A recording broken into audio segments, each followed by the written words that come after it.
Good evening, everyone, and welcome to the Stillwater City Council meeting for October 21st, 2024. Please join me in standing and saying the Pledge of Allegiance.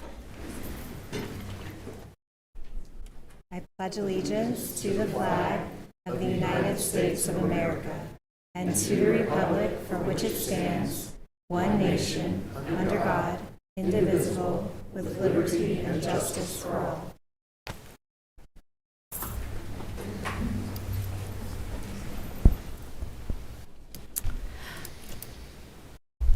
Good evening, everyone. This brings us to item number 3 on our agenda, the consent docket. Councilors, any comments or actions on the consent docket? I move approval of consent. Second. We have a motion and a second. Please vote. With a vote of 4-0, that consent docket is approved. This moves us to item 6 on the agenda, public hearings.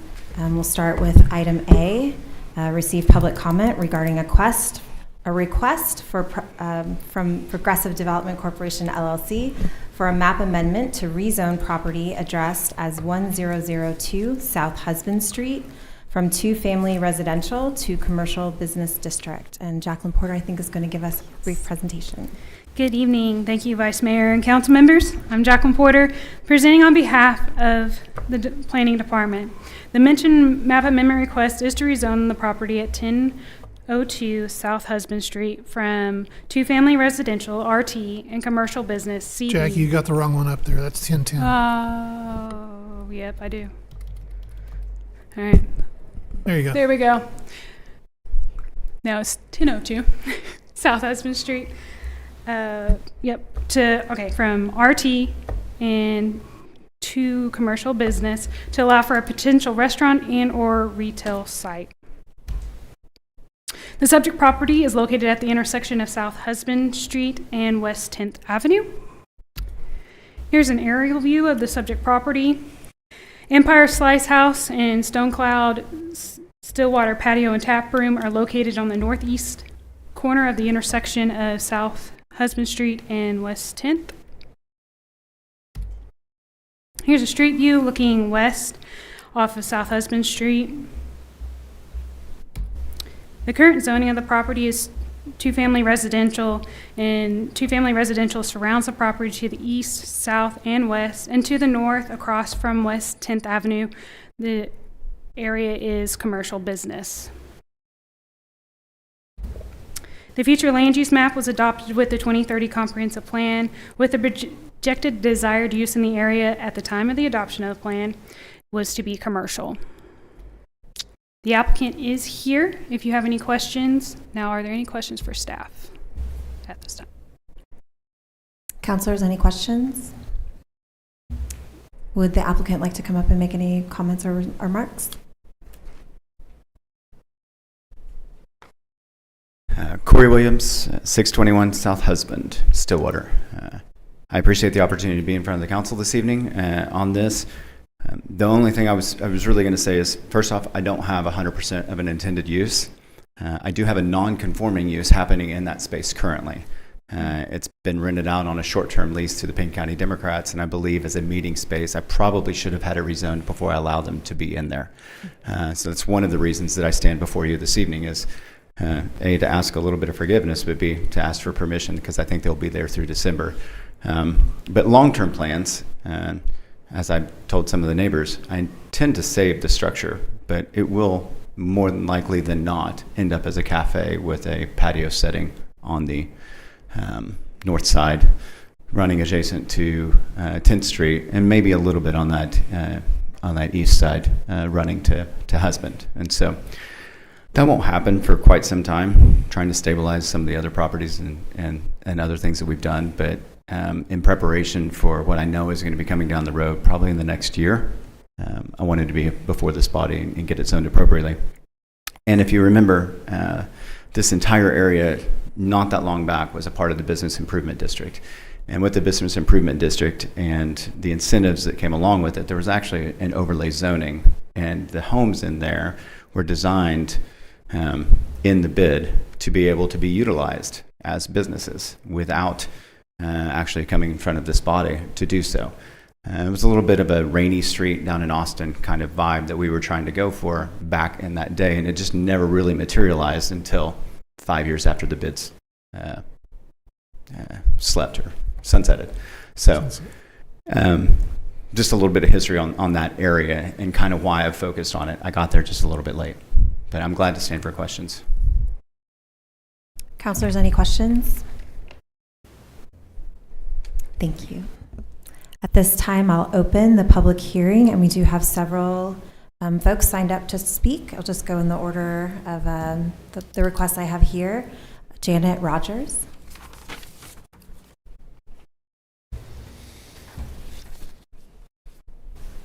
Hello, my name is Janet Rogers. Ms. Rogers, would you pull your microphone down, please? Thank you. I've lived in Stillwater since 1978, been a homeowner since 1985, and lived at my present address since 2007. My present address is between this one and the property that you're going to talk about next. And I just have to say that this is not in my best interest, having these two commercial properties when my residents hopefully will still be zoned RT. And I have tried in the past to speak with Mr. Williams about his property to the south of me, and he has not been very open to that. I did, as we talked just a few minutes ago, I did talk to him about the fact that there was a shed in his backyard that was being lived in by a homeless person. And at some point in the recent few weeks, he's taken that shed out, but there is still a giant king-size mattress that's been laying in the backyard for a couple of months now. And then also that house, I guess he was going to try and develop it as a residence. And when it was being developed, the back was broken on it. And when they came and were working on that property, they tore up my yard. And when I spoke to him about that, he was not very receptive to my talking to him about that.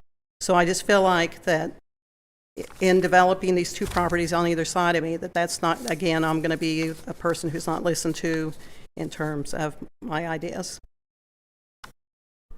Thank you. Thank you.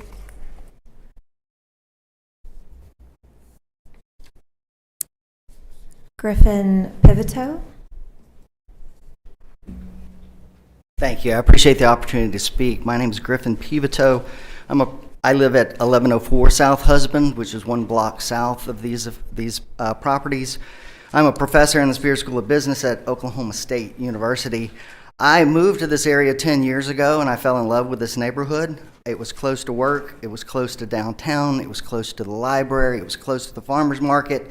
There were lots of trees, as you could see in the picture, lots of green space. It's a beautiful area that has been a residential area for 100 years. Now, at the planning committee level, there was a great deal of discussion about the comprehensive plan, the Stillwater Comprehensive Plan. And the members of the Planning Commission stated that the comprehensive plan foresaw this area as commercial, and therefore it had to be turned over for unlimited and unrestricted commercial development. Now, I will point out that in the introduction to the plan, which I have now read, the plan is intended to be a dynamic document that will change with the needs of the city. Nothing in the comprehensive plan is meant to be Holy Scripture. The plan is meant to change as the city develops. However, notwithstanding that, I believe that having read the plan, the comprehensive plan supports my arguments, and I will focus on section 2 of the plan, which is entitled Goals and Guiding Principles. And I will start with this, probably my strongest argument, which is goal number 6 of the plan, which states that the city should maintain the established character of existing neighborhoods throughout the community. Now, those are not my words. Those are the words from the plan. Maintain the established character of existing neighborhoods. Now, my second point is that South Husband Street is not equipped for the level of traffic that's going to be generated. The area has already become overly congested as a result of the pizza place and the bar. that was previously permitted, and I have seen this on multiple occasions, the congestion that occurs as people park on both sides of the street, and effectively turn it into a one-lane street. In fact, just last Saturday, I watched a fire truck try and navigate through the morass of vehicles parking, moving out, searching for a parking place, and it took them a good 5 minutes to go from my house, which is 11th Street, to 9th Street. And again, if we turn to the comprehensive plan defines Husband Street as a collector street. Collector streets accommodate smaller traffic volumes. Again, that's the language of the comprehensive plan, compared to arterial streets. Now, Main Street, which is a block east of these properties, is listed as a minor arterial, and it's a wide street with parking on both sides of the street that runs all the way from 6th Street to 12th Street. It's an ideal commercial development. So I would hate to see what would happen in an emergency in that area. Lives could be lost while a fire truck or ambulance is struggling to get through the area. Now again, once again, we turn to the comprehensive plan. What does it say? In the plan, it says that the city should ensure the new development patterns facilitate safety, connectivity, and mobility for all modes of transportation in the established and developing areas of the community. A change in zoning for these lots will do the exact opposite. A change in classification will reduce safety, it will limit connectivity, and it will certainly hamper mobility. Now, I understand that growth is important, but growth has to be curated. Main Street, Lewis Street, the entire east of downtown is underdeveloped. We need to focus on pushing development there, something to take advantage, for instance, of the large parking garage, which is right across the street, which is widely underutilized. Furthermore, there are alternative developments that would fit within the character of the street and the neighborhood. If you have driven around Stillwater recently, you will see there has been a number of new duplexes built. Look at those nice duplexes at 7th and Knobloch. Those would be a positive addition to the neighborhood and would reinforce the existing character of the neighborhood while providing a solid return to the developer. And again, turning to goal number 3 of the comprehensive plan, it says that the City Council should promote a development pattern that provides for long-term development needs while achieving a cost-effective and efficient provision of infrastructure and public facilities. In summary, this neighborhood is a special area. Allowing it to be torn down and turned into a commercial wasteland is going to violate the guiding principles of the comprehensive plan.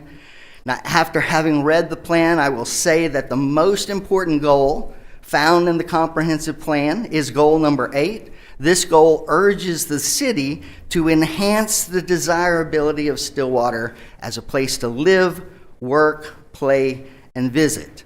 And as a subpoint under that goal, it says that the city should guide the appearance, scale, and location of urban development to enhance community character and protect scenic natural landscape. Thank you, sir. Thank you. Thank you. Much.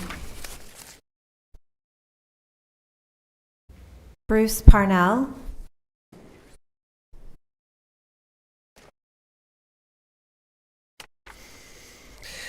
Hi, my name is Bruce Parnell. I am a pastor of the Stillwater Reformed Presbyterian Church. My address is 1011 South Duncan, just across the alley of the 2 properties being considered for rezoning.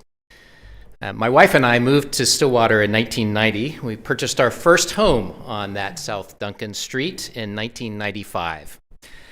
We raised 5 children there and still live there to this day, nearly 30 years here in the downtown area. For about 20 years, I had an office downtown and used it as a place for counseling, for small group church meetings, and other pastoral duties. And over this period, we've really enjoyed, my wife and I have really enjoyed seeing the city of Stillwater invest in the downtown area, bringing life and beauty to it. We love our community, and we love being part of it as residents, consumers, and as a businessman. We chose to move to Duncan Street for a number of reasons, and I want to call attention to just two factors that I hope that you will take into consideration as you decide about rezoning the lots on Husband Street. And the first is affordability. Being a first-time home buyer and a recent graduate from seminary, we didn't have a lot of money. We looked at many houses around the city and couldn't find one that would fit our growing family and our budget. Then the house on Duncan came on the market, and it had been recently renovated by Frank Lewis. I'll recall maybe some old-time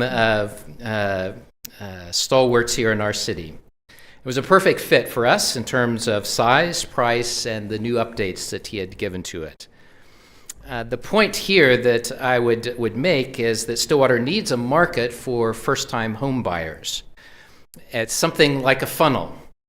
You attract first-time buyers that become second-time buyers as their ability grows, contributing to the community, the economy, and to the tax rolls. My concern is that with this particular rezoning, that the proposition is that takes two homes to repurpose them for businesses, two homes that are no longer available for home buyers. And add that to the list of any number of the recent developments that were mentioned by the previous speaker, developments south of 6th Street that have torn down homes to put in duplexes and apartments. And don't get me wrong, but they're all very nice, but they serve to shrink the number of potential homes that might be just right for first-time buyers. We would humbly suggest considering one of the many vacant buildings along Main Street for new business opportunities.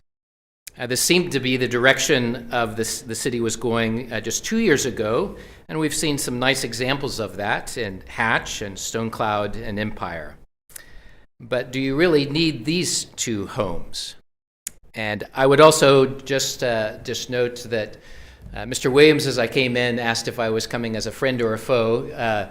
Friend, very much so, because in his renovations that he has done throughout the city, and especially in this area, I've shown a lot of sensitivity towards keeping single-family homes and keeping the character of those homes. So Mr. Williams, friend, but on this matter, I'm urging another course. The second reason I'll quickly give is that of accessibility. When we moved to Duncan Street, we were attracted by the vision of the City Council for this area, a vision that has largely been achieved. It included a new library when we moved in, which has now been achieved, and an arts center, a cultural district being developed. We love crossing the street to check out a book, to go to the farmer's market, to see a movie, to hear a concert. We love walking downtown to get a cup of coffee at Aspen, to find a new treasure at the resale shops, or to get a bite to eat. We walk to the homecoming parade, and we look forward to the addition of Block 34. Downtown is becoming a great destination, but we fear that this rezoning measure will not be the last. Gradually, our block will cease to be a neighborhood.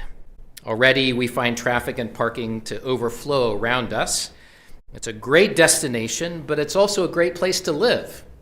And we enjoy living there, and we humbly hope that you will keep in mind those who enjoy the accessibility to these activities that make up Stillwater downtown.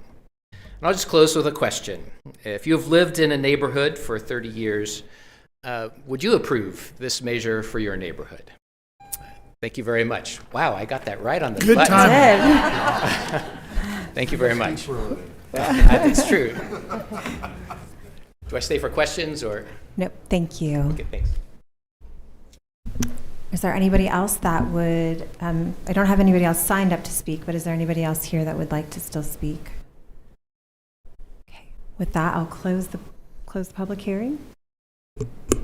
Yes, or you can ask if the applicant would like to address any of those I comments. guess I could ask, would the applicant like to address any of the issues brought up by speakers?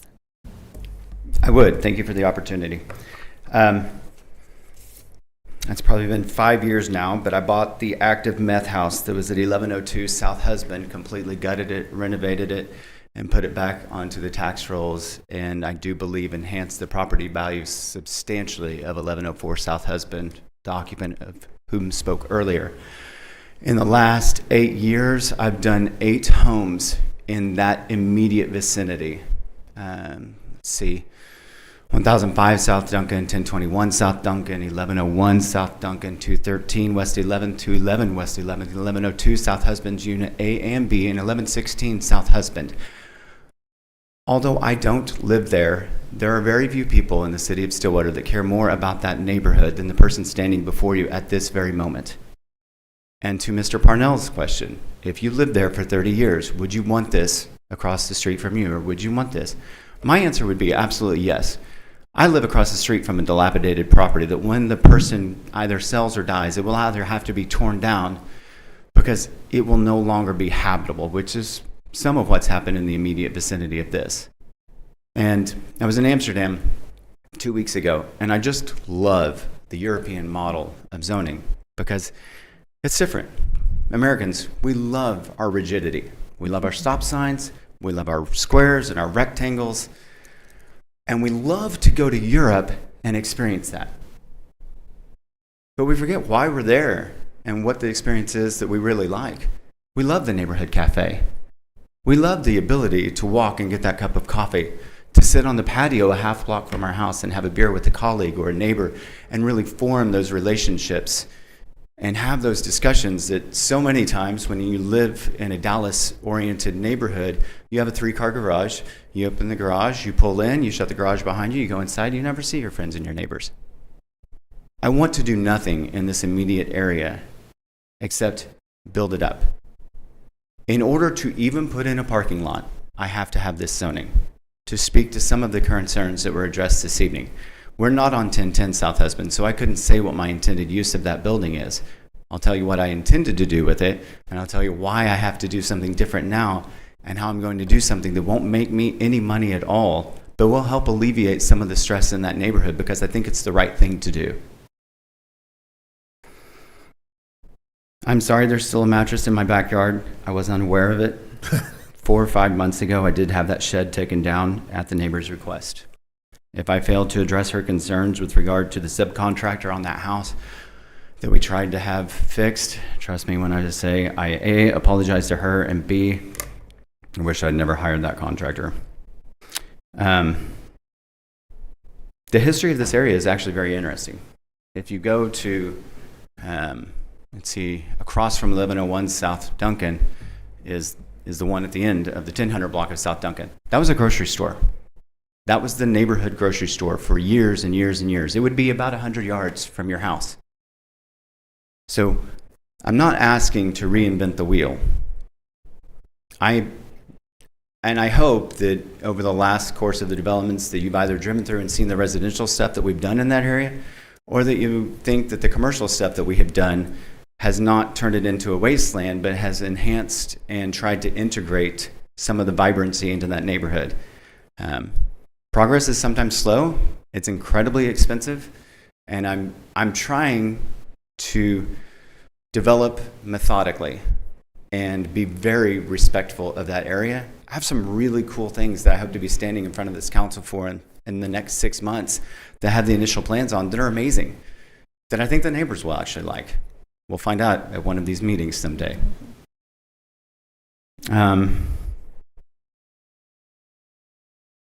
Those duplexes that got cited, those are mine. The houses on Knobloch, those are mine. I don't own them, but those are my development. Those sit there because I put them there with the guy that has all the money out of Arkansas. These are actually mine. But we are trying to do things that are infill development, that are community oriented, that help the neighborhood and not hurt it. I have 8 assets in that immediate vicinity, not counting the commercial, that I don't want to do any damage to. I only want to enhance. I only want to have people that love being in vibrant, culturally rich communities, walking around and seeing each other, meeting each other, and sitting on that patio and having a cup of coffee or the such. And I think that was all with regard to this one. Thank you. Okay, don't take off. I have a couple questions. Yes, sir. I will tell you, Corey, number one, I love the development work you've done in this community. We've talked about this many times. You've you've made Stillwater a better place with the projects you've done, and I appreciate that. As I was reading the packet, though, I will be honest, I struggled a little bit with particularly, and I'm jumping ahead slightly, and I won't go too far, I promise, but putting some kind of a retail or restaurant space in the parcel we're talking about, and then skipping a property and putting parking on the other side, and basically surrounding that homeowner with a business and a parking lot. And that bothered me a little bit. And the other thing was that is not a real big street, and we are increasing the traffic on that street by adding more and more businesses. Right. And so I am concerned about those two things. I'd like you to directly respond to those. I also am not crazy about the sandwich impact that is there. I've spoken with Ms. Rogers before, and I've definitely offered to, if there was somewhere else, maybe we could do a house swap or to buy her property, which nobody wants to hear that, and I'm not saying it's a great solution. But I want to be honest with the council. Like, I've had that conversation. 1010, I don't know that it's appropriate to speak to, but I bought that with the intent of rehabilitating that house. I spent almost $30,000 lifting it up in the air, putting a new foundation underneath it, and putting it back down. What we found is that when it was up in the air, they broke it in 3 different spots, and that the foundation was poured incorrectly, and so that the house no longer actually sits on the foundation that's underneath it, and that's why when you drive by, it's sitting on blocks still. I can't continue to throw good money after bad in a situation like that. I'll never recoup the investment as it sits. And so we're going to have to scrape that lot at some point.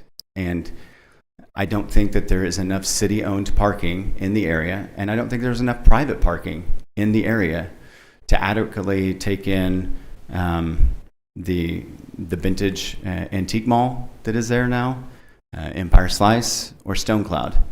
And so I'm trying to help, at least temporarily, alleviate some of that street parking. I think it's a great idea to limit parking on one side of Husband. We have that restriction in my neighborhood. I think it works effectively. I think it's an astute observation with regard to the emergency vehicles being able to get through there. 3 years ago, we would have never had that conversation. So I'm glad that we are having that conversation today. But it is my attempt to help alleviate a little bit of a problem I've created. I don't, I can't change that there's a house in between.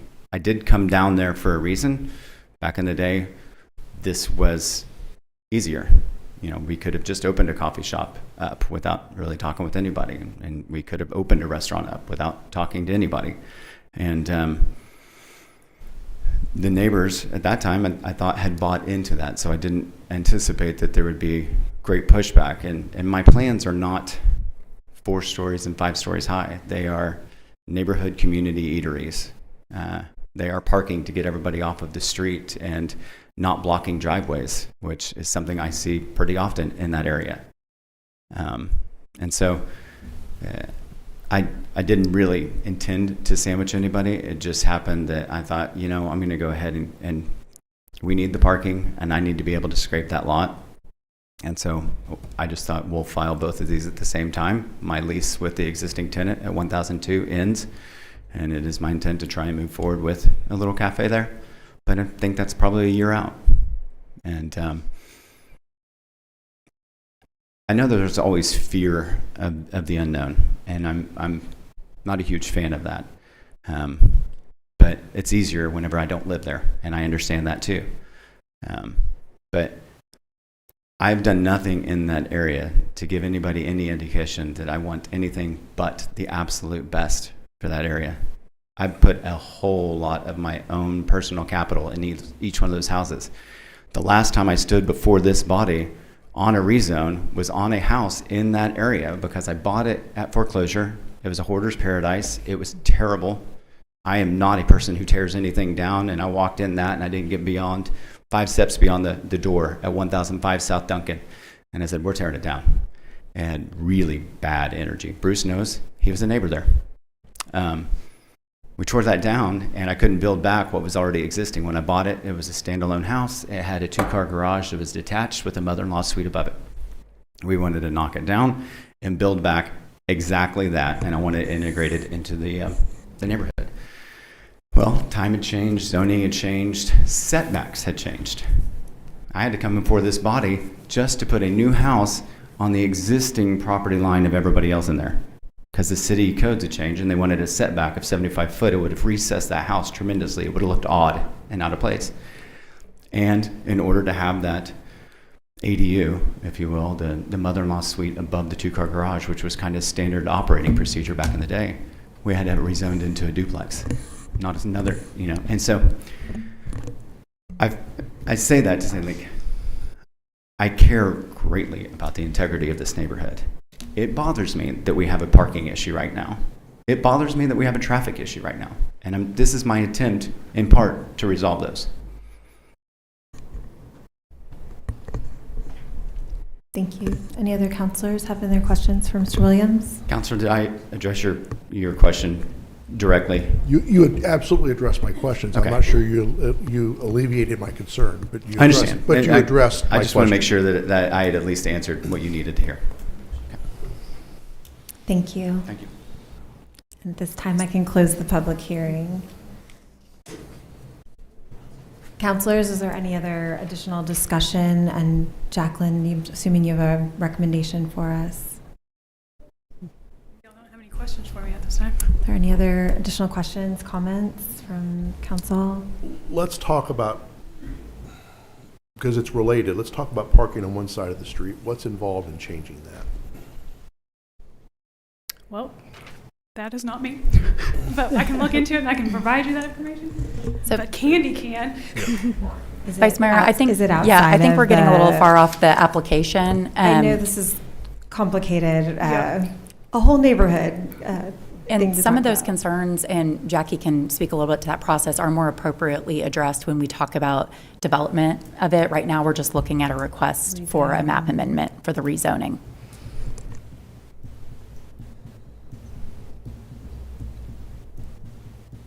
Which is sometimes hard to extract from the consequences of development, right? But it is important, I think, as we're looking at this public hearing, we are in fact looking at not what the redevelopment is, but what the requested rezone is. I can state that we are looking into that street because of the increase of the traffic there. There is a project that is on just south of Empire on the south side of 10th that there is parking that is going out, that we are working with Empire and the city are working to add additional parking to that area. So this area is being looked at by staff on traffic. But I don't know how in depth on the parking.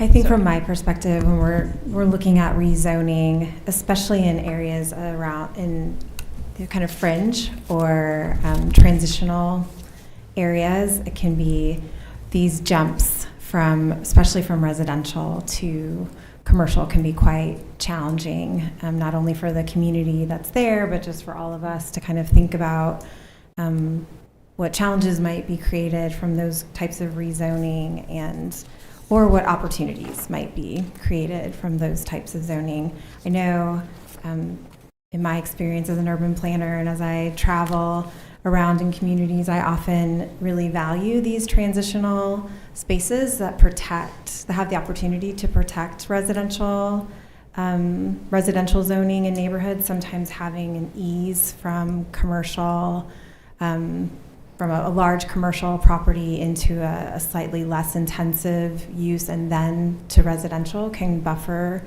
those residential communities from a really intense commercial use. I think that is one of my concerns here, is that we are making that jump from residential, even as a two-family, which is a little more intensive residential use, but jumping from residential to commercial, I think is something, ideally maybe it would be something more like office or something like that, where it was a softer transition from commercial to residential. I think those are some of my immediate concerns. However, I think we also have, are you able, Jackie, to pull up the map again? I was about to ask the same question. Thank you, Vice Mayor. It's This particular property, the 1102 property, is the corner property, correct? correct. does provide, I think, with the intended use or with the intended development. Again, we're not talking about the development right now, but the risk that we could run is that we rezone the property and we've rezoned it, and then any of those redevelopments that go into commercial business would be eligible. But being corner property, I am more inclined to look at that property for potential transitional use or a rezone because of the properties around it. So we do see things like Empire, and knowing what's coming with Block 34, could we have a use there that potentially buffers that neighborhood from those more intensive uses? Those are some of the things that I'm thinking about from a neighborhood perspective and from a rezone perspective on this site in particular.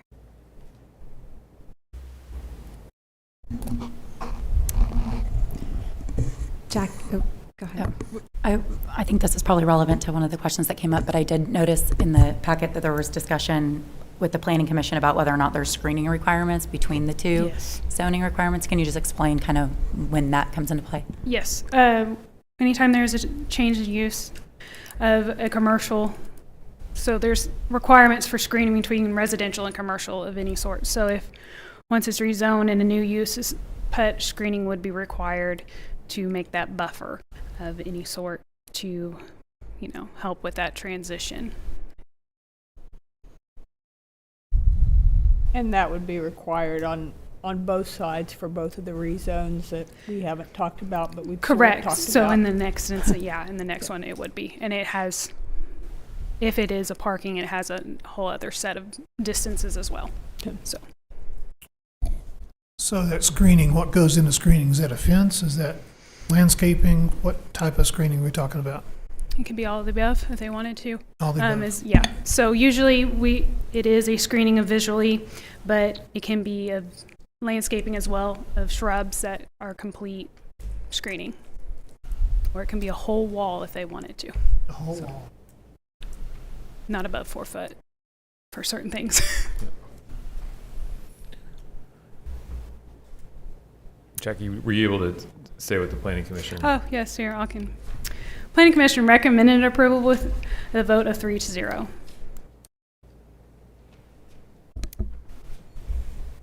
Councilors, is there any further discussion or any motions on this action?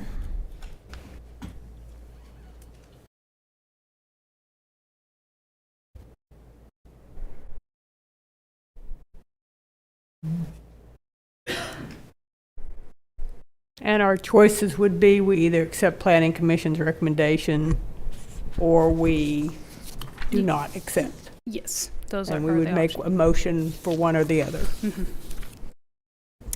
Jacqueline, if we were to, or Kimberly, if we were to choose to, can you tell us what the ramifications would be of a vote either way? Sure, yeah. So council action is to approve or deny the request for a map amendment, and approval is documented by an ordinance making the changes to the zoning maps. I do want to remind you that for these types of requests, there's a reapplication moratorium. So if the council denies the request, they cannot reapply for the same relief within a year. That time clock starts from the date of denial. And they can also not do a reapplication request for a planned unit development that would give them substantially the same relief that was sought through this request. They would not be able to do that. That's correct. There could also be a motion to postpone to another date. Let me just, I haven't been asked that question before. Let me just think that through, because we've opened, the reapplication moratorium is usually once you've opened the public hearing. I guess if the motion were to fail, we could table it if you need additional information. Well, if it fails, it's dead for a year. Right? If it's denied, yes, that's correct. Or if the applicant withdraws it once the public hearing's been open. Would they be able to come in for a different rezone request, or is it just any rezoning request? So that determination is initially made by the Community Development Services Director regarding whether reapplication is for, just read it from the code, if you're requesting the same zoning classification for the same property or a portion thereof as previously denied or withdrawn, or if it's for a planned unit development map amendment that would permit substantially the same use as the previously denied or withdrawn zoning map amendment. So I don't think it would prohibit a request for a different zoning. Jacqueline, do you recall if our office zoning allows for any of the uses that we've discussed tonight? Not off the top of my head, but give me 1 second. Like a cafe.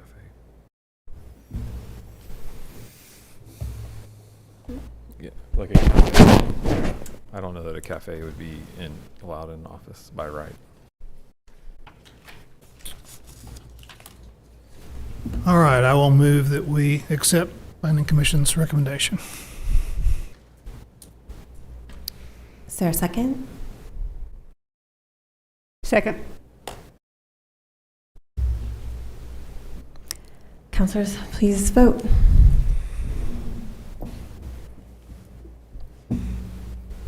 We have a vote of 2-2. All new things are happening tonight.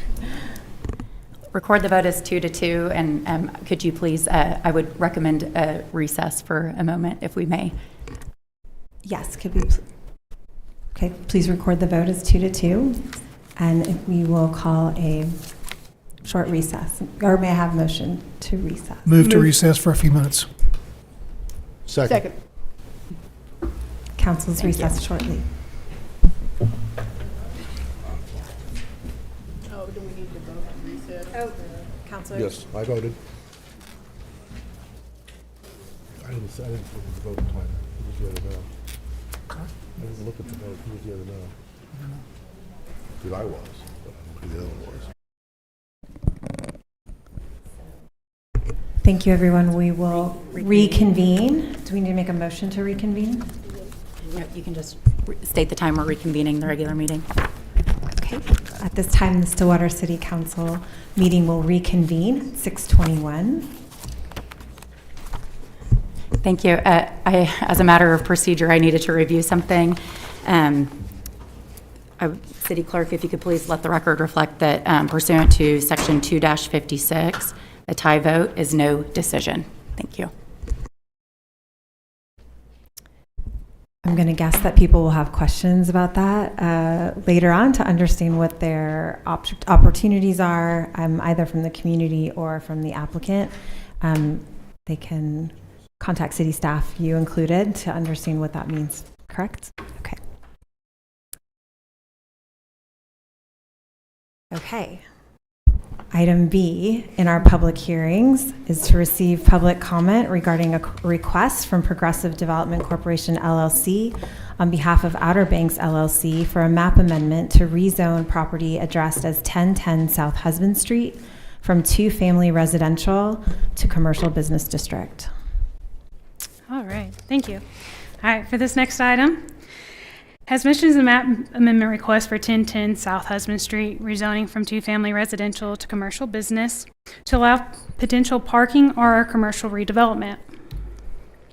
The subject property is located in the middle of the block that is southwest of the intersection and is currently zoned RRTE with 2 accessory structures and a carport and tool shed on the property, but I believe those have been removed at this time. Okay, anyways, so here's an aerial of the subject property. Empire Slice House and Stone Cloud Stillwater patio and tap room are located to the northeast of the intersection of Husband and 10th. Here is a street view looking west off of South Husband Street. The current zoning of the property is 2-family residential. 2-family residential is located adjacent to the subject property. And as the previous item, 1002 South Husband Street had no action by City Council to rezone to CB. which is located just north of this property, with one lot between them. Again, Empire Slice and Stone Cloud are located north of West 10th Avenue and are zoned commercial business.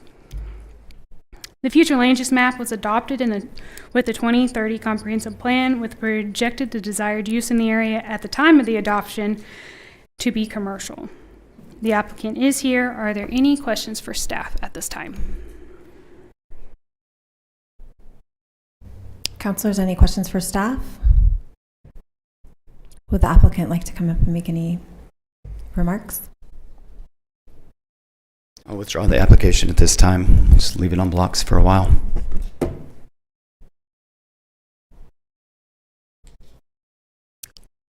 I don't think we have any additional people signed up for this particular property. Is there anyone? Oh, I need to open the public hearing. Yeah, we're not going to open the public hearing. Just withdraw? Okay. Yep. Let the record reflect that the applicant has withdrawn the application.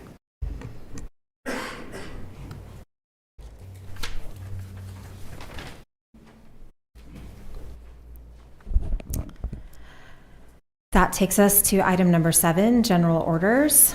Item A is to consider an award of Monticello project bid number 8, 2024 to Ellsworth Construction Company. Travis Small is here to share a little bit more about this project. Just want to say I apologize if you hear my teeth chattering. I'm freezing to death. So. Good evening, Council. Travis Small, Engineering Department. I'm here tonight to discuss the Monticello Roadway and Utilities Improvements Project. There will be a companion item on SUA docket later tonight for trustees' consideration regarding this project and possible funding. You can see here on this slide, this is the existing pavement condition for the Monticello roadway in question. This particular project was part of the FY20 pavement management program, and the current PCI rating, which was evaluated back in 2022, shows an average rating of 25.3.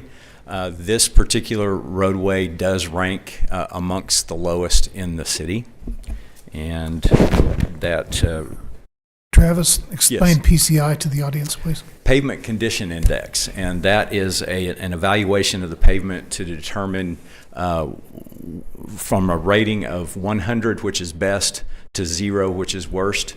And if it falls, in this particular case of 25.3, would be considered very poor. It takes into consideration the ride of the road, how rough it is, the surface condition, the subsurface distress.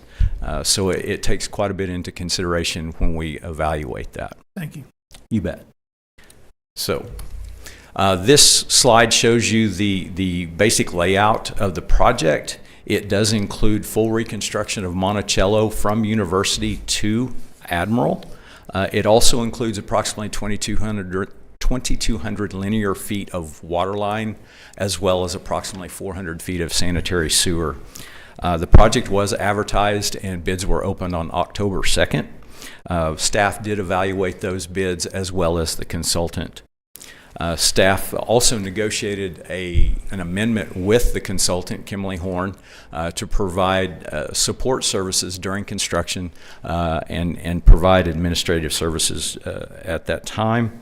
This amendment is contingent upon award of this project, so we brought both tonight, the amendment and the possible bid award, to council for possible approval. And as I mentioned earlier, this will be on SUA later for possible approval at that time also. As I stated, staff has reviewed the bids. And we do recommend award of this construction contract to Ellsworth Construction. This has been taken to TPAC, and they did vote and concurred with the recommendation of staff. The two tables that you see above, oh wow.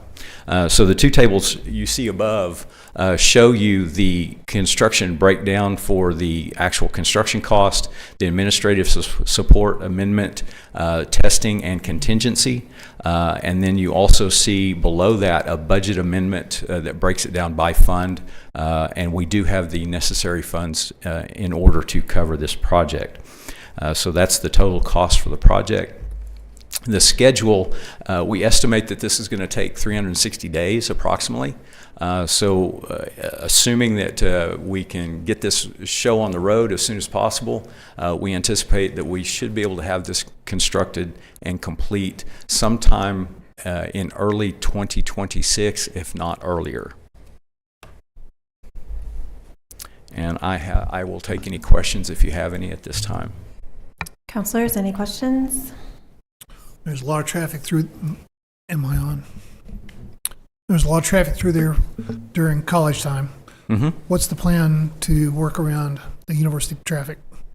So one of the things that we did stipulate in this project was we wanted to, we would not let the contractor start until after December 2nd, or until December 2nd, excuse me. That way we got out of the fall football season so that we wouldn't be impacting homecoming or anything like that. Now, obviously with the timeline of that project, it will extend into next year. We will coordinate with the university to do as much as we can to alleviate concerns for next fall. And we will also encourage the contractor to try to attack the project as much as possible during the summer so they can get as much work done at that time and get most of the roadway open back up.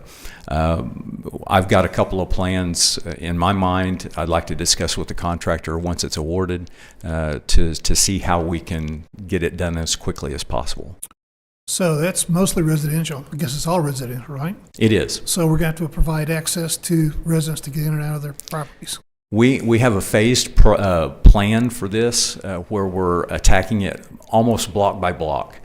We didn't want to leave a long stretch of roadway on a curve that was basically blind with a one lane open to traffic, which from both directions. So we limited that and phased it so that they go block by block and they construct one side and then the other and then move forward to the next block.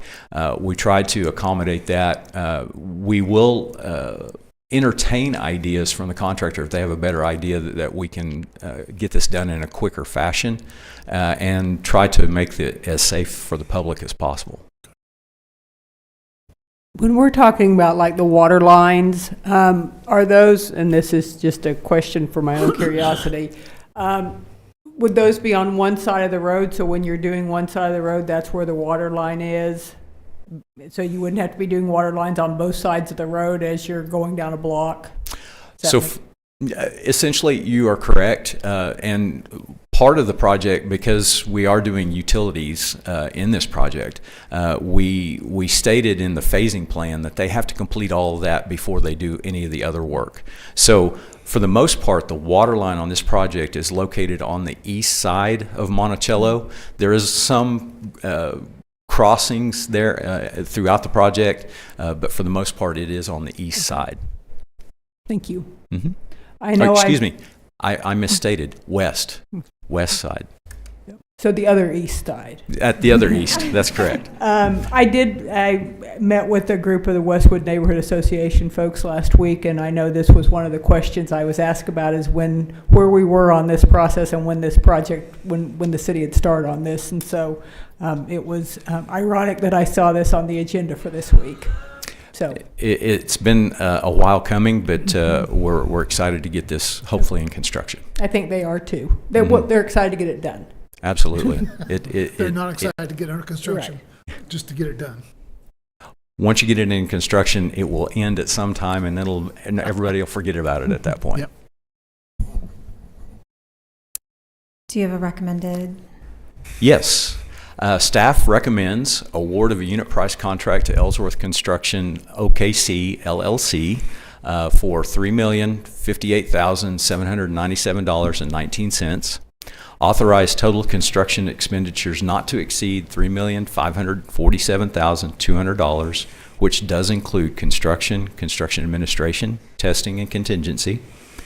Authorize a budget amendment in the amount of $2,201,930 from transportation funding, and later in SUA for $1,143,500 from water fund and $201,770 from the wastewater fund.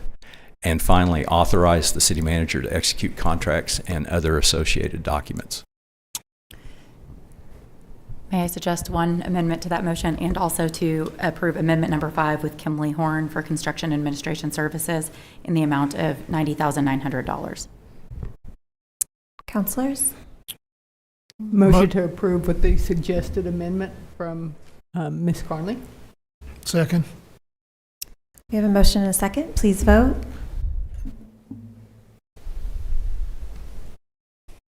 With a vote of 4-0, that passes. Thank you. Thank you. Next up, we have resolutions. We have one resolution on the agenda today, resolution number CC-2024-34, a resolution authorizing the City of Stillwater to accept local funding from the 2024 State Homeland Security Program in the amount of $1,030,000 and to designate the state of Oklahoma, specifically the Oklahoma office. Do I want me to read it all now? Oklahoma. Yeah. You don't have to read the entire title. So I will introduce the resolution, and then Rob Hill, Director of Emergency Management, is here if you have specific questions. For the past several years, the City of Stillwater has participated in a memorandum of understanding with the State of Oklahoma Office of Homeland Security in regards to federal grant funding to support anti-terrorism programs. The federal grant requires 80% of funds to support local causes, and a local jurisdiction can request to assign the state its local share for the purpose of funding these operations and programs, which are coordinated by the state for the benefit of the local government units, such as Stillwater.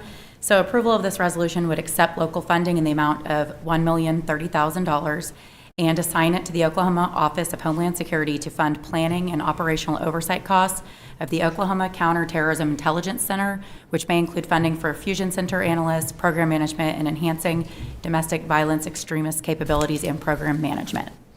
If you have additional questions, Rob Hill is here. Rob, have we ever done this before? Is this an annual program or a program that occurs on a sort of cycle? Yeah, good evening. Rob Hill, Emergency Management Director. Yeah, we've participated in this since its inception in 2007. We're just now bringing it before you for the full transparency. Okay. I was going to say, I don't think I recall seeing it on a council agenda before. Yeah, this was a result of September 1st, 2001, and was created in 2006 and implemented in 2007 in the state of Oklahoma. So if you're familiar with the Fusion Center, that's what OCTIC used to be and is run by Department of Public Safety. And if I may, just to clarify on why it's presented this year in resolution format, this is really an administrative function because the city doesn't actually receive the local share, but because we have to accept the grant funds and assign them to the state, we felt like it was most appropriate to document that with a resolution. Yeah, like what you said, the transparency of that. Yep. Counselors, any other questions? Motion? Move to adopt resolution CC 2024-34. Second. We have a motion and a second to adopt the resolution. Please vote. With a vote of 4-0, that passes. Item number 9 on the agenda is ordinances. We have one item for second read. This is ordinance number 3547. Ms. Carnley, was this something you have any additional? Yes, this is the ordinance authorizing the restatement of the lease agreement and operation and maintenance contract dated April 1st, 1979 as heretofore amended, including the extension of the lease term, providing for citizen-initiated referendum of said lease agreement in accordance with Section 4-2 of the city charter. As you may recall at the previous meeting when Bond Council presented this, this is just a refresh of our vintage amended many time lease agreement between the city and SUA for operation and maintenance of our utilities facilities. Thank you. Counselors, is there any questions or motion on the item? Motion to adopt ordinance 3547. Second. We have a motion and a second. Please vote. With a vote of 4-0, that ordinance passes. Item number 10, reports from officers and boards. Ms. Carnley, anything? Nothing to report. Mr. Moore. Yes, thank you, Vice Mayor. Wanted to announce a couple of upcoming events. First, next week, Monday, October 28th at 5:30 at the Community Center, we'll be holding another study session for the short-term rentals. It's just an opportunity for staff and our legal counsel group to show some examples of what other communities are doing and kind of go over the statistics and data and maps of our short-term rentals here in the city, and we can have a good discussion. So I invite participants to join us online on YouTube or to visit us in person at the community center. I also want to acknowledge on November 16th, 2024, we are going to be having another volunteer day at Washington School. Volunteers are welcome to come from 9 a.m. to 1 p.m. and lunch will be provided by the Stillwater Community Center Foundation. There'll be online volunteer registration and waiver forms, and volunteers will need to address appropriately, like closed-toed shoes. Work will focus on cleaning up trees, yard waste removal, and breakdown of exterior breezeways, and general exterior cleanup. We hope you can join us as we have these continued efforts to restore this incredible historic facility in our community. I have one more announcement, which is the city is accepting applications for various committees, including the TIF 3 Reinvestment Plan Implementation Policy Committee, commonly known as our downtown TIF number 3, and as well as Board of Adjustments. We are looking for citizens that are willing to serve on those boards. If you want more information or to apply, go online at stillwaterok.gov/citizen boards. Thank you. Councilor Hawkins. Save the date. I love when I get to announce things about the holidays. Participate in the annual 2024 Parade of Lights and Tree Lighting event on Thursday, December 5th, 2024 at 6:30 p.m. in downtown Stillwater. Stillwater Community Center, Visit Stillwater, and Downtown Association President Colette Campbell are accepting parade participant entry forms now until Friday, November 15th at 5 p.m. To download the entry form and information and for details on other holiday fun, go to stillwaterok.gov/holidays.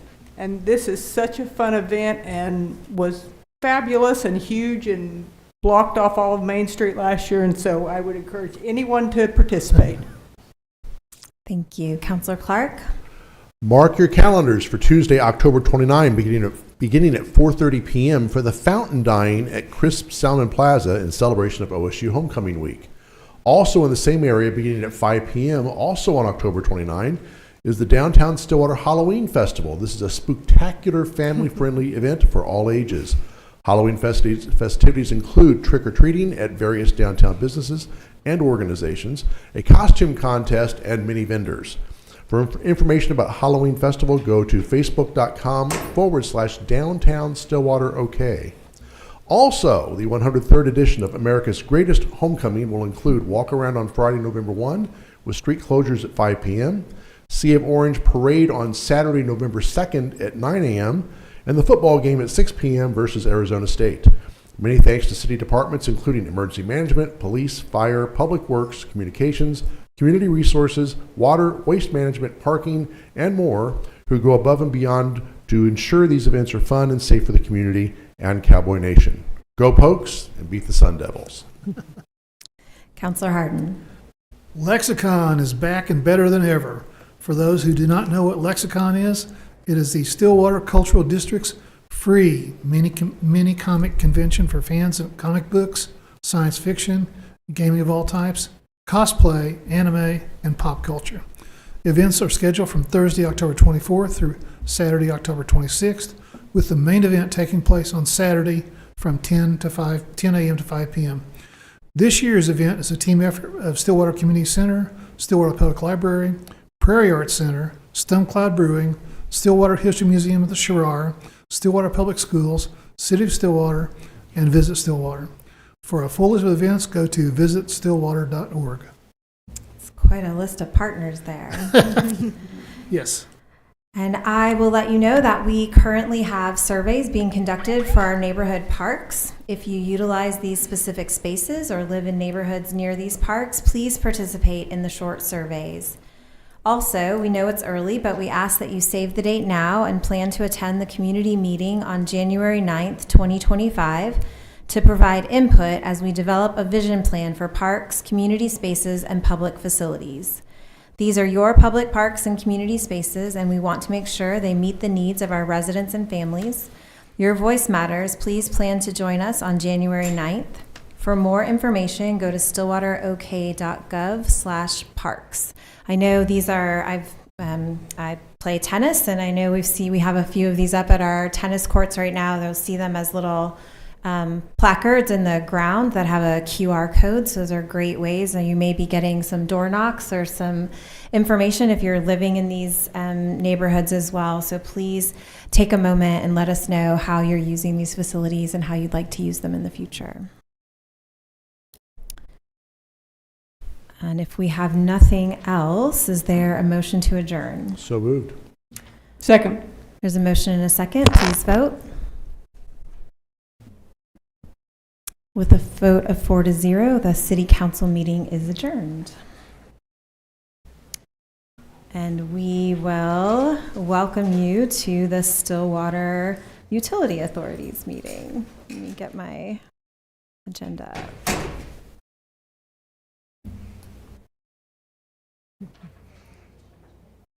Nope, wrong one.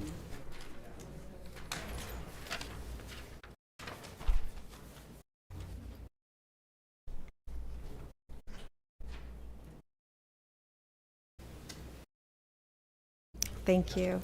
It's going. Got it. Okay. With that, we'll call the meeting to order and move to the consent docket. Counselors, is there any discussion or motion on the consent docket? I move approval of consent. Second. There's a motion and a second. Please vote. With a vote of 4-0, the consent docket is approved. I think that's everything on our SUA agenda. Is there a motion to adjourn? Motion to adjourn. Second. We have a motion and a second. Please vote.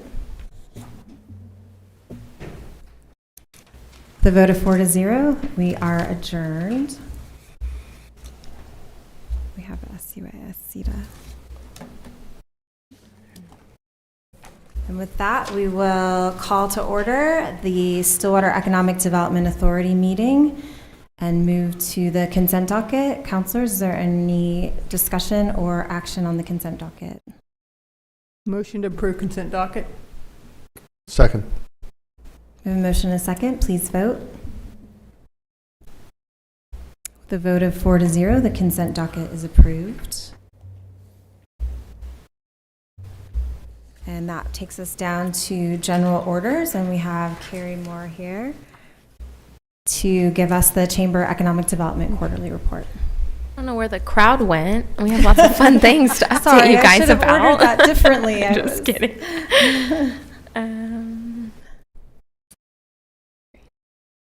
You told me it was what? Shift F5. Thank you. I always forget. Maybe. Okay. So you guys got the full report, but the highlight reel is way better. First point of contact, we have partnered with the Department of Commerce, you guys probably saw, and the city and Kingspan to make the official announcement that Kingspan Roofing and Waterproofing selected Stillwater for their manufacturing facility. We did touch in the last meeting that we were awarded that project, but they were not ready to release their name. They are, and they are excited to partner with Stillwater, so we're excited to have them. We met with 3 site selectors directly following the Dallas event that I will talk on more in a little bit, and have communicated directly with 6 total site selectors about Stillwater's capabilities as more of our proactive approach rather than simply just waiting to respond to the RFPs and RFIs.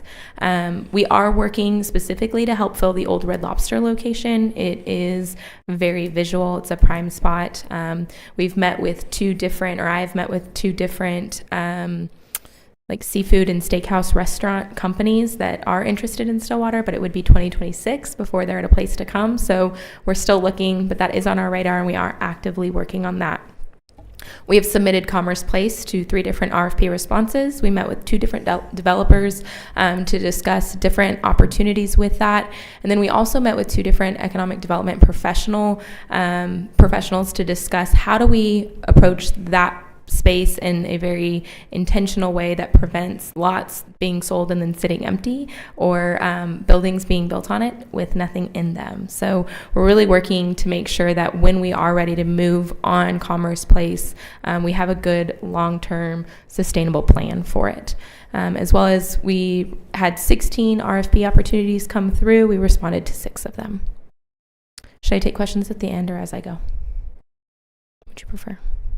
You can keep going. Okay. We'll maybe ask again. Marketing materials, this is the one I'm most excited about. We finalized our contract. We're actually going to be working with the Oak Hawley Media Department, and this is a 5-year contract. So this is really sustainable. We're going to get a 2 to 2.5 minute recruitment video, which will be telling Stillwater's story. The theme of that is going to be Stillwater, where tradition meets tomorrow. And so it's going to be really rooted in Stillwater and what makes it great, but also talking about all the great opportunity that there is here. That partnership has been wonderful. It will also include 2 30-second commercial versions. Those commercials will be intentionally aired on certain flights coming in and out of the hubs where those site selector hubs are around conferences where there will be site selector conferences. So we've already talked to like American Airlines and some of those on how that works with getting those on those specific flights. The goal with that would be they see us on the flight going to these conferences, they see us at the conference, and then they see us as they leave the conference. So it's those 3 touch points and really making Stillwater stand out. Target completion for that video is the 16th of December. And I'm hoping to air that on New Year's Day, just as like we'll see, hopefully. Working with Bearden Services to finalize the website. I did submit final changes this week, and so we're expected to go live November 15th. I'm really excited for that. I know that has been in the works a long time, even prior to me coming. So we will send out a soft opening or a soft review of that prior to it going live for everyone to see. And then printed materials, we have provided different traffic pins, trade demographics, area analysis to different developers. I do wish that my meeting with Mr. Williams that is on Wednesday would have been prior to today, because we could have provided some data that would have helped you guys understand in the community either way. Wouldn't have maybe changed a vote, but maybe just given that story in numbers. So that's okay. We can only do so much at a time, but those are the kinds of things we're doing with creating printed materials. We have also worked with 3 different employers and put together 26 different welcome packets as recruitment tools, as different colleges on campus are recruiting or bringing in new staff and faculty, but also private entities as well. So that has been exciting. Retention and expansion. We've completed 2 top 10 employer surveys, 22 primary business surveys. We did that as part of our small business university, and then we also are working 2 different expansion projects. So 18 businesses actually graduated from the small business university program. 2 have opened up storefronts on Main Street. 1 has expanded their business model to fill a gap in our local technology support needs, which is pretty exciting. 3 company introductions to the Oklahoma Finance Authority, which is supplying grants and getting funding into those as they're wanting to expand. And then we did a really great partnership with NSARC, which is National Standard as we know it, and they have rebranded, and then Meridian Technology on National Manufacturing Day. We had 25 different people in attendance, 9 different companies that were not previously working with National Standard, did not know that they have now expanded their business model to include welding wire, and then they were able to see the research and development that is going on site with that, and some new partnerships have formed. Previously, some of those companies were sourcing that material from out of state, and now they're looking at a partnership to source it not just within Oklahoma but Stillwater specifically. So really proud of that event. So I do have a quick question for you on that one. Top 10, what's the difference between top 10 and primary business? Who are the primary businesses? Primary businesses are companies who the majority of their product is exported out of Stillwater. Okay. Thank you. You're welcome. Okay. We did purchase Placer AI, and we have done 3 training sessions total with that as part of that purchase, 2 local retail locations and 1 development site, and 1 developer received data so far. So as we're learning to utilize that software and making sure we're pulling that data correctly and we know what it means when we pull it, we are slowly working through processes on how do we get that out, but get it out with the correct explanation of what that data means. We did fill the economic development administrative assistant position. We hired a gentleman named Caleb Eves. He has been a phenomenal addition to the team and really helped offset. His strengths are behind a computer and with numbers and data and processes. And so as mine are more interpersonal, we balance really well, and we've been able to be more efficient in that way. He's currently building a document that tracks property data and metrics to help us develop a more proactive approach on RFPs. So as we're receiving property data to go into our Catalyst website, he actually puts it into a document where as we get an RFP and we have to find out how much water or electricity it uses, he can plug that in and it will pull up all the properties that meet that requirement. So it's been really cool to watch him to build that, and I'm really proud of that hire. So. Business recruitment, we attended 1 site selection event at Globe Life Field in August, and then we sponsored and attended the site selection or the Select Oklahoma Conference for Economic Development in August as well. So both of those were great events. Again, we had some good relationships built. I expanded on some of that a little bit more in the full report, but we will continue. And we've also got, by going to those, a good idea of what we need to be taking when we go to bigger opportunities. And that's all I have. Counselors, any comments or questions? I have one quick question on the RFP list that you provided to us. There's several of these that there's that they list they would support 125 new jobs or 250 to 300 new jobs. When we're talking about this, what types of jobs, and you may or may not be at liberty to say this, but what types of jobs are we talking about when we're talking about 100 and some odd new jobs in Stillwater? So sometimes we get what's called the NAICS code with that, and we're able to identify what kind of jobs that they would be and whether or not they'd be a good fit for Stillwater. Sometimes we just get a really vague description of what this company is wanting to do, so we don't always know, unfortunately. All right. Thank you. I was just going to say, I love the branding of your Tradition Meets, where Tradition Meets tomorrow. I think that's really cool. Thank you. I'm excited to see a video. Me too. It's going to be great. Okay. Anything Counselors, else? anything else? Thank you. Thanks. Oh, I had one more thing. Yes. I'm sorry. There was one of the things you mentioned in the report that committed Stillwater to attend the 2025 Select Oklahoma Greenville, South Carolina recruitment event. Yeah. Say a little bit more about that. So Greenfield is one of those hubs where site selector companies meet. And so this year we had the opportunity to go. When looking at what was needed to make that a successful trip, we just weren't prepared. We just haven't put the foundation there. I didn't feel like it was a responsible use of funds to do that. However, because now I know what it needs to go and to be impactful and to make that a good trip, I've committed to next year, which also helps keep us on track for actually creating the things needed. Fabulous. Fabulous. Thank you very much. Thank you. Have a good night. All right. We don't have anything else on our agenda tonight. Is there a motion to adjourn? Motion to adjourn. Second. There's a motion and a second. Please vote.